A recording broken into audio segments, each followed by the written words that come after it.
wadda ekiragiro bantu mmwe mwenna mudizibwe mu mataka gammwe. Nye neewuunya ani oyo atassa mu nkola kiragiro kya pulezidenti? Baani abo abakyali ku ttaka lyammwe mwe ne muba wano nga mubonaabona naye nga bo balima kasooli bapangisaako bafuna sente empitirivu kyokka mwe mubonaabona? Baani abo abatabafaako? Waliwo omuntu mu ggwanga lino ali waggulu w'amateeka? Kuno kye mulimuko Katonda yatuleese gaffe bwagambye buli kintu Katonda alina ekiseera kyakyo, kubanga mmwe bwe muliwo wano waliwo amalwaliro e Kampala aga ssente nnyingi ennyo, buli lunaku basasula miliyoni ng'oli azirina, naye kyokka buli lunaku babajjayo nga bafudde. Naye mmwe mu mbeera eno Mukama abakuumye, kale tumutendeeza, tumuwe ekitiibwa. Nze n'omusajja mulokole, obulamu bwange buli mu kusaba. Okusaba okwo tekulimba. Bayibuli egamba nti no tolimbibwanga Katonda tasekererwa. Omuntu kyasiga kyalikungula. Kati oyo asize ng'okusiga gwe kuli mu kubonaabona kw'abantu era alikungula kwonaabonawo. Naye atuleese RDC agambye nti mulina okuyitawo. Nabano bakansaza abakulembedde ne bagamba nti mulina okuyitawo. Kakati ayambako pulezidenti mu mirimu egy'enjawulo Fiona Balungi agambye akikakasizza wano tiwajja kubaawo ekikyuka.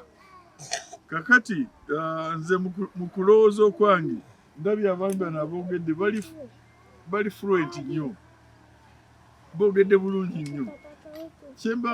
Kye mbasaba nga tetunatula na Fiona, oluusi bwe muyita Fiona ate mukiyinza ki kamuyitize tayito ye, nga tetunatula n'ono omuyambi wa pulezidenti ku mirimu egy'enjawulo, nga tetunatula naye. Mbadde njagala abakulembeze bannange muwandiike ekiwandiiko ekirungi singa musobola okitutuusaako olwaliro lwakuna.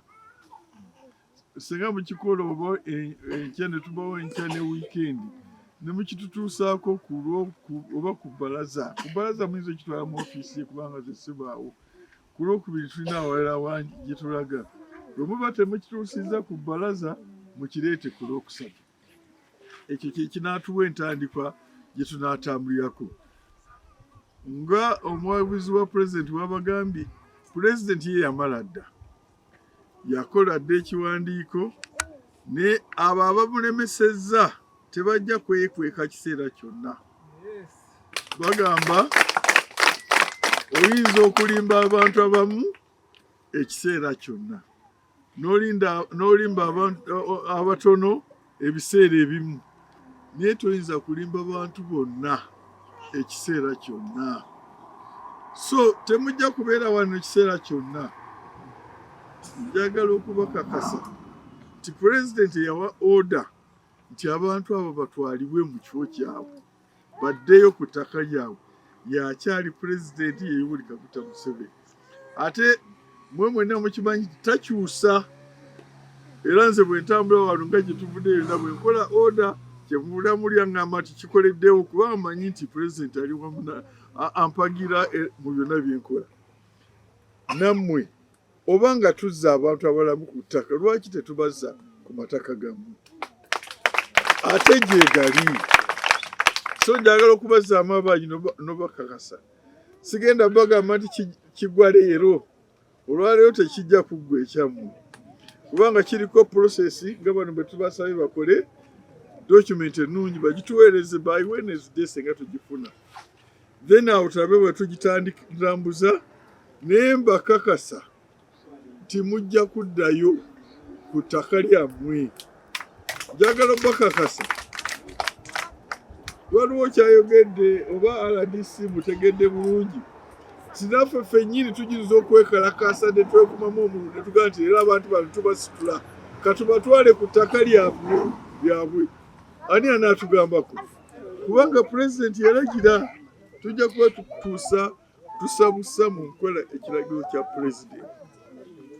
Kale mbasaba kimu ekiri mwongere okusabira abakulembeze baffe Mukama abakuumye olaba nti batuleese wano kikulu ekyo nakyo kiraga ekintu kinene nnyo nti buli mulina. Namba 2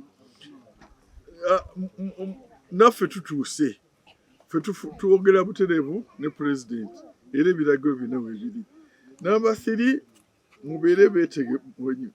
Kati kino nkyogera ng'omulokole nkyogera ng'akkiriza mu Katonda nti Krismasi eno mujja girira mu ttaka lyammwe nga muli mu ttaka lyammwe, muli mu nnyumba zammwe, muli mu nnimiro zammwe, mwekolera emirimu gyammwe ne pulogulaamu za gavumenti zibasanga wammwe. Bino byonna pulezidenti muwulira byayogera agamba bonna bagaggawale, bonna basome, bonna babeere bonna obutalekayo n'omu. Nammwe muli omu ku abo bonna. Pulogulaamu zibasange ewammwe mu ttaka lyammwe. Tubakakasa nti ekyo kijja kubaawo, tubakakasa n'ekirala tubasabira. Ekyo kikulu nnyo, muyinza okiraba ng'ekitone ennyo naye okusaba kukulu nnyo. Waliwo oli yawandiika n'agamba nti mulaba ensozi ezo zoogerera abantu okulaba ng'emimwa gyammwe gizibiddwa. Naye kati tewali lusozi mu Uganda lusinga Pulezidenti Museveni. Lwe lusozi olusinga lwe lwogerera mmwe. Ekiwandiiko ekyo kyasaako omukono tugenda kigoberera muddeyo. Banange mutusabire, nammwe mwesabire, musabe pulezidenti, musabire Katonda aggyewo abo bonna abamulemesa.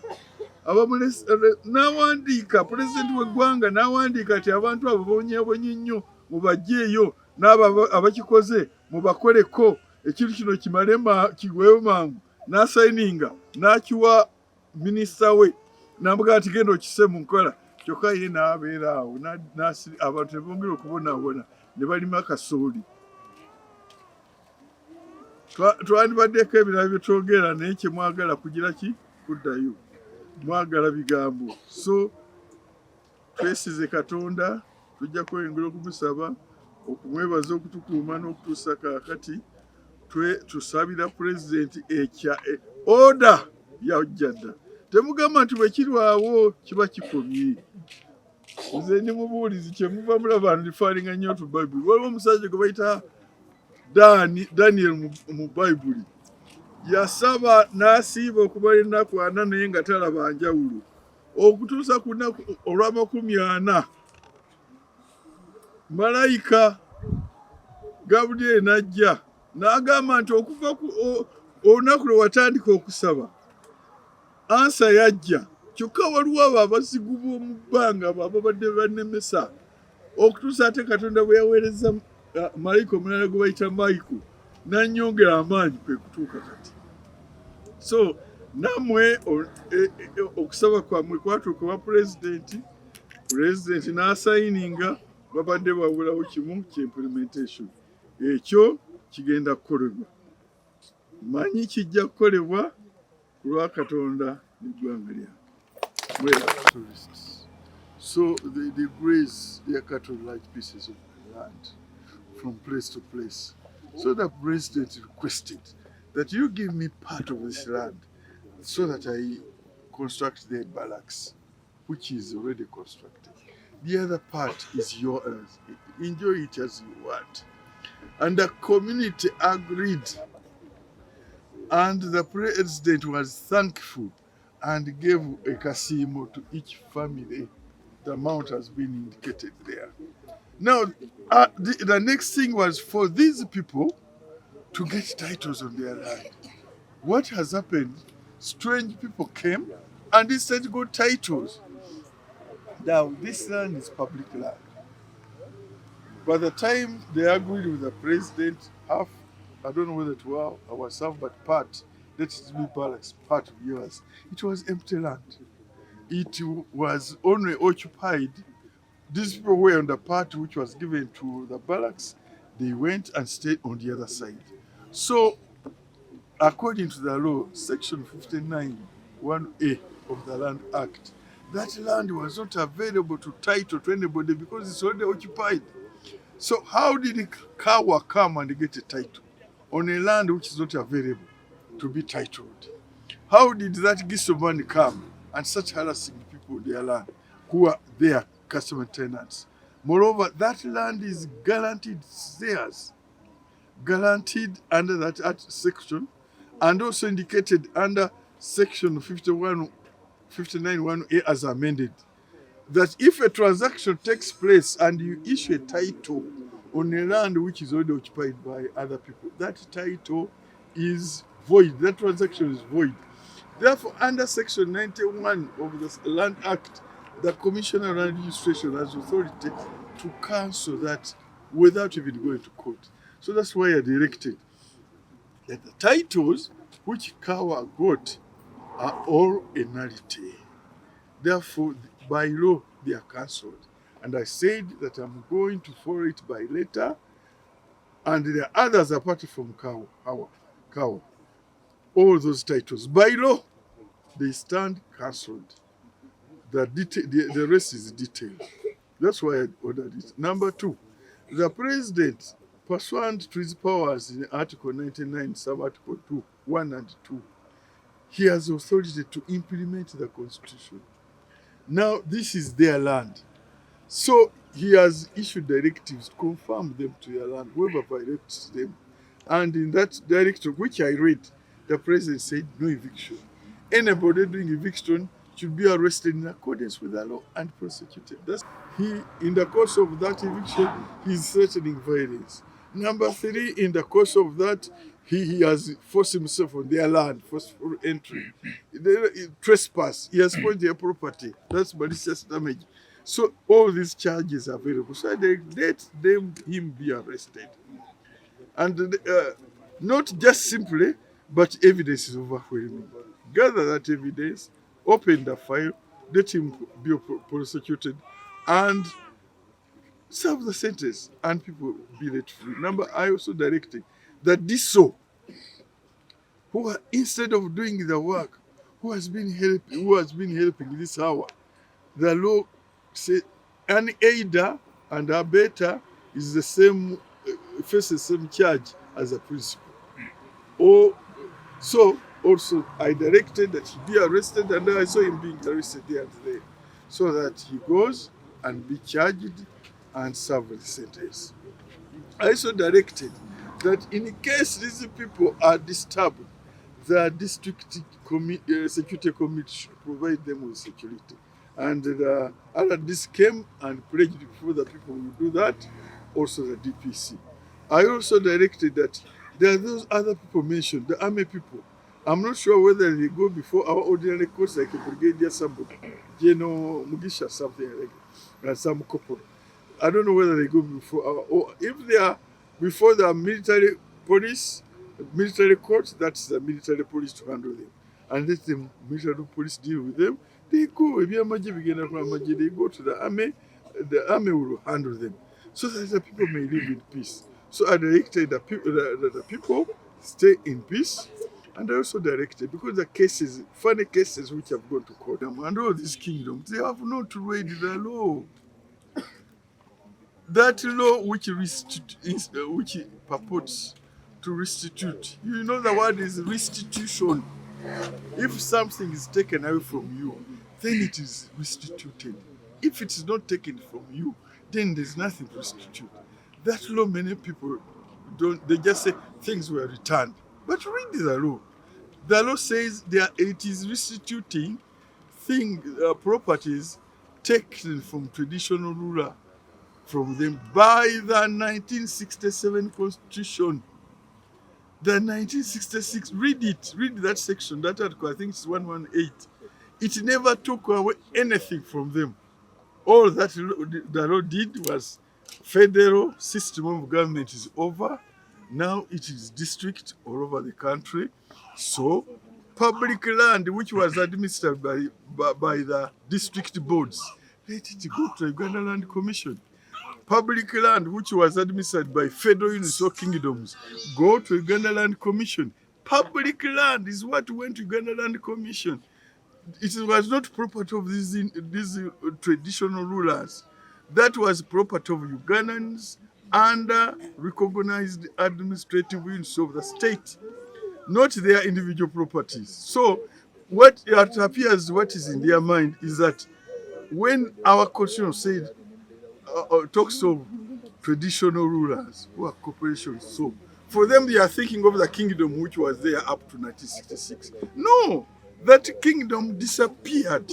It became districts, and the public land went to the districts, now then to the Uganda Land Commission. And if you read that act, it says the land, if the property, if it is land, what is going to go? It is land of the same interest and the same estate as in the Uganda Land Commission. So that is public land.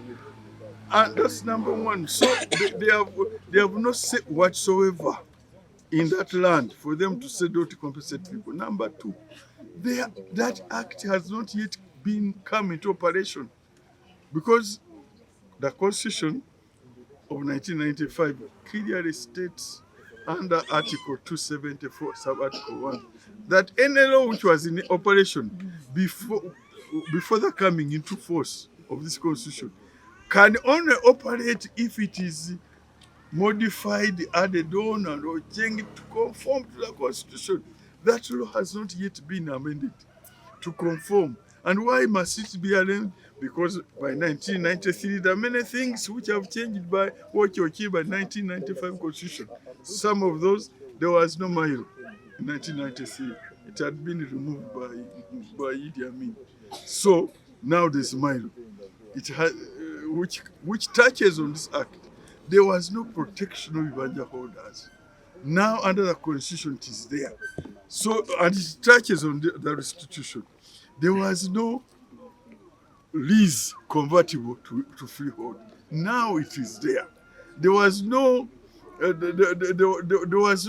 customary tenure where customary holding can have protection. Now it has it. There was no institution of traditional rulers. They had not been defined and given a legal status. Now it has a legal status. It's a corporation. So the Act of 1993 has got to be modified to conform with the Constitution so that it becomes operation. And President Museveni, in his memorandum of understanding of 1st October, I think 2013, with the Uganda Traditional Institution, he stated clearly that this memorandum shall be governed by the laws of Uganda. And the supreme law of the laws of Uganda is the Constitution. And I've told you, Article 274, sub-article says, sub-article 1, bring it into conformity through modifications. That has not happened. Number two, President Museveni stated in that memorandum that I will appoint implementation committee. Now, how are these implemented? Do they just go and implement? Have you heard of that commission? Because it cannot be appointed by His Excellency before the law has been brought to conform to the Constitution. So those kingdoms who are stopping, I think they are copying Uganda Kingdom because they got out of land from compensation on Northern Bypass. And I understand they got out, they were compensated. So Nyero Kingdom is also stopping these people. Don't compensate those people, compensating us. But it's not allowed. Even what Uganda Kingdom did was because they haven't read the law. And one day, Nemesis will come back for his pound of flesh. What else about this?